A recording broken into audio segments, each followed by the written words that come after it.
चिरां जिल्लानि भारत भुटान सिमनानि लाइमुथि ओनसोलाव मोब्लिब बिफाननि गिथावथाव खामानि।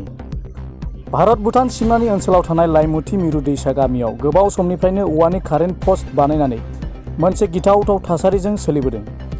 मोब्लिब गोहो बिफाननि बेबादि अबहेला खालामनायजों गामियाव जानो हागौ गेदेर खैफोद। मानोना औवा पस्ट गायनानै दोननाया गोबाव सम जाबाय आरो दैज्लांनि समाव बार अखानि बोथोराव जोबोद गिनांगौ जानानै फैयो होननानै फोरमायदों गामिनि थागिबिया। नखर नखर रां खांनानै दानफ्रोमबो बिल हरोब्लाबो सिमेन्टनि पस्ट गायनो बिबान लायाखै मोब्लिब गोहो बिफाना। आरो बेबादि औवानि पस्ट दोनबाय थायोब्ला गामियाव माब्लाबा खैफोद जानोबो हागौ।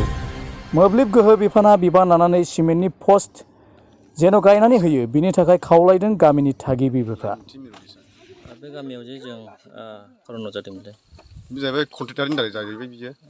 जा कन्ट्रेक्टाराथ' गोबाङैनो गामि दरसेनिखौनो मोननै मोनथाम बेबायदि गामियावहाय बोखांनानै हरदों। दा कन्ट्रेक्टारा मोजां मोनब्ला दा जोंबो गामि दरसेयावहाय जों फुरा खुन्थिया होनानै सावनो हागौमोन। दा बेबायदि कन्डिसन जाबाय। दा औवानि दानसो सावनांबाय उफाय गैयियावहाय। खय गरसो दं दा मथा मथि 25-26 एबाब दङ। जोङो गायदों बेखौहाय। दा रावबो गायाखै। दा बिलखौ कारेन्ट बिलखौ माबायदि सिस्टेमै हरो? दा बेखौ मासावहाय जोङो कमिटि दानानै दोनदों। मासाव जों एक्सट्रा खांनानै दोनदों। न'खर गंफ्रामबो एखे? औ गासिबो एखेजोब।